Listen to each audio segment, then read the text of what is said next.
ఓం శ్రీ మాత్రే నమః. ఓం శ్రీ గురుభ్యో నమః. హిందూ ధర్మం ప్రకారం కుటుంబంలో జననం లేదా మరణం సంభవించినప్పుడు పాటించే నిర్దిష్టమైన అశౌచ మైల కాలాన్ని సూతకం అంటారు. దీనిని ప్రధానంగా 2 రకాలుగా విభజిస్తారు. జాత శౌచం పురుడు, కుటుంబంలో శిశువు జన్మించినప్పుడు పాటించే మైలు. మృత శౌచం మైలు సూతకం, కుటుంబ సభ్యులు లేదా బంధువులు మరణించేటప్పుడు పాటించే కాలం. అసలు సూతకం అంటే ఏమిటి? ఎవరు ఎలా పాటించాలి? నిత్య పూజ చేయాలా వద్దా? ఏటి సూతకం అంటే ఏమిటి?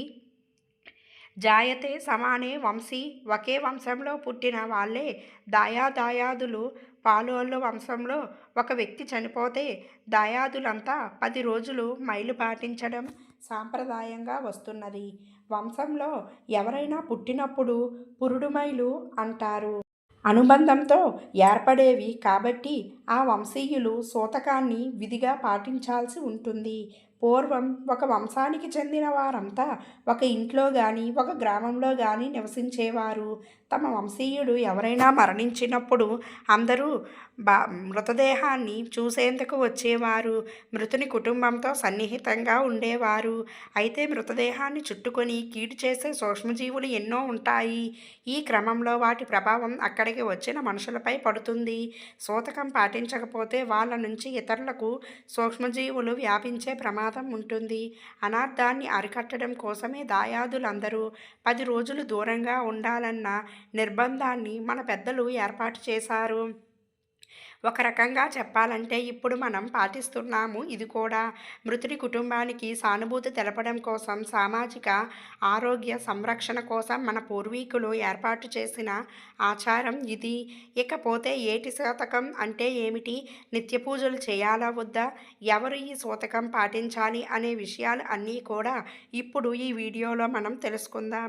ముందుగా ఈ వీడియోకి ఒక లైక్ కొట్టి జై శ్రీరామ్ అని ఒక చిన్న కామెంట్ పెట్టి మన ఛానల్ను సపోర్ట్ చేయండి ఫ్రెండ్స్.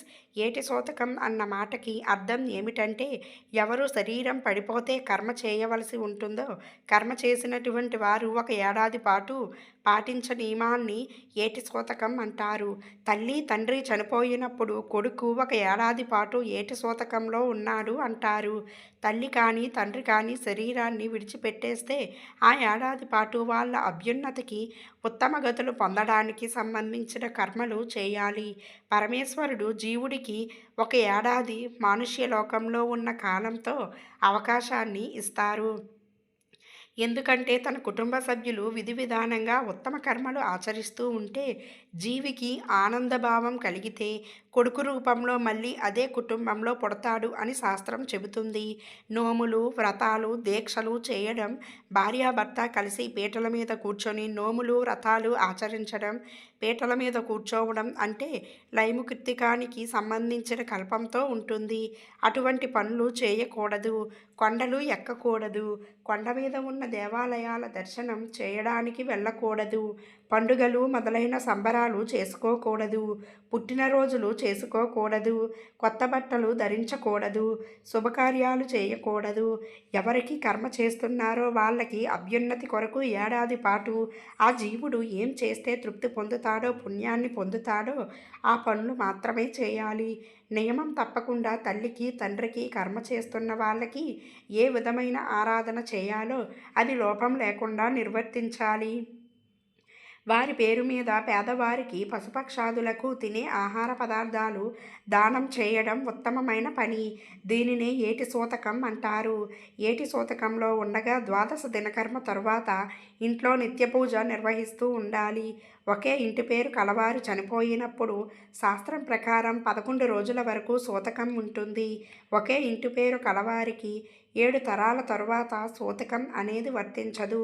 మనిషి చనిపోయిన ఏడాది వరకు కుటుంబ సంబంధీకులు పూజలు, వ్రతాలు, ఉపనయనాలు, దేవుడి మొక్కులు తీర్చుకోకుండా ఉండటానికి ఏటి సూతకం అంటారు.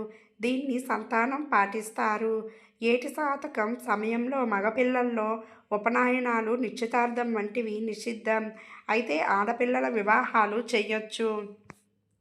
ఏడాదిలోపు ఆడపిల్ల పెళ్లి చేస్తే కుటుంబానికి మంచి జరుగుతుంది అని శాస్త్రం చెబుతుంది. మనిషి చనిపోయిన 11 రోజుల పాటు ఆ కుటుంబానికే కాకుండా ఒకే ఇంటి పేరు ఉన్నవారికి సూతకం ఉంటుంది.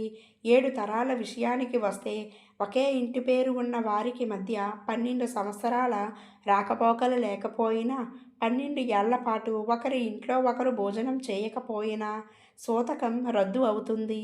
ఒకే ఇంటి పేరు కలవారు 7 తరాల తరువాత ఎలాంటి మంత్ర ప్రక్రియను ఆచరించకుండానే మధ్య సూతకం రద్దు అవుతుంది.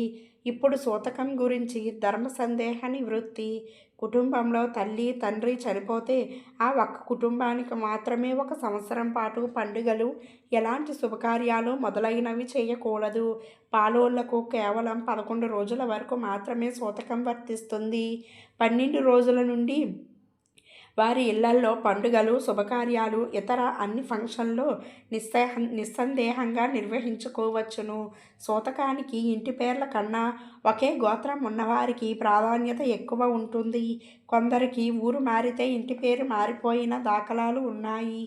ఏటి సూతకమున్న ఇంట్లో ఆవు ఈనినా, ఆ ఇంట్లో ఎవరైనా ప్రసవించినంత మాత్రాన పండుగలు రావు.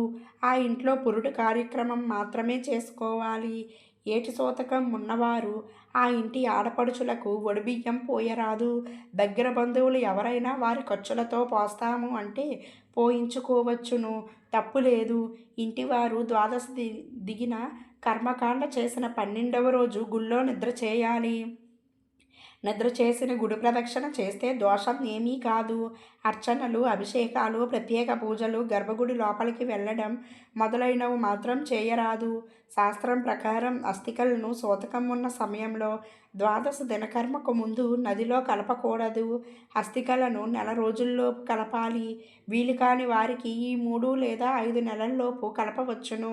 తల్లిదండ్రులు చనిపోతే వారి సంతానం దశదిన కర్మ రోజు తప్పక శిరోమండలం అంటే గుండు చేయించుకోవాలి. ఫ్యాషన్కు పోయి ఎవరైనా గుండు చేయించుకోకపోతే రుణబంధం వేడుక వారికి పితృదోషాలు వర్తిస్తాయి. ద్వాదశ దినకర్మ అయిపోయిన తరువాత గుళ్ళో నిద్ర చేయకుండా ఎవ్వరిని ఇంటికి వెళ్ళకూడదు. గుళ్ళో నిద్ర చేసిన తరువాత అమ్మమ్మ లేదా మేనమామల ఇంట్లో నిద్ర చేసి వచ్చిన తరువాత ఎవ్వరి ఇంటికైనా వెళ్ళవచ్చును. అమ్మమ్మ మొదలగు వారి ఇంట్లో నిద్ర కార్యక్రమం నెలలోపే మంచి రోజు చూసుకొని చేసి రావాలి. ఎవరూ లేని వారికి దేవుడే దిక్కుగా భావించాలి.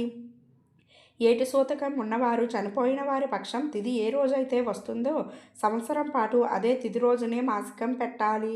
మాకు ఉద్యోగరీత్యా వీలు కాదు అని సాకుతో ఆదివారం లేదా ఏదో సెలవు రోజు పెడతాము అని పొరపాటున కూడా తిథుల విషయంలో తప్పులు చేయకూడదు. ప్రతి సంవత్సరం అబ్దికం లేదా పక్షం తిథిని గుర్తుపెట్టుకొని ప్రతి సంవత్సరం అదే తిథిన పెట్టాలి. దేవతల విషయంలో మన సౌకర్యం వెసలబాటు చూసుకోవద్దు. మాసికాలకు కానీ సంవత్సరాధికాలకు కానీ భక్తులు ఎవరు లభించినచో ఫోటో ముందు నైవేద్యం పెట్టి పేదలకు, అనాథులకు ఆ ఆహార పదార్థాలను ఇవ్వవచ్చు. ఇందులో ఎలాంటి సందేహం పరానవసరం లేదు. వీలైతే ఆవుకు పచ్చని గ్రాసాన్ని కూడా పెట్టినచో గతించిన పెద్దల ఆత్మ శాంతిస్తుంది. ఈ వీడియో కనుక మీకు నచ్చినట్లయితే ప్లీజ్ లైక్ చేసి మీ ఫ్రెండ్స్కి షేర్ చేయండి. అలాగే మా కొత్త వీడియోస్ మీకు వెంటనే చేరాలంటే మా ఛానల్ని సబ్స్క్రైబ్ చేసుకొని పక్కనే ఉన్నటువంటి బెల్ ఐకాన్ని ప్రెస్ చేయండి. ధన్యవాదములు.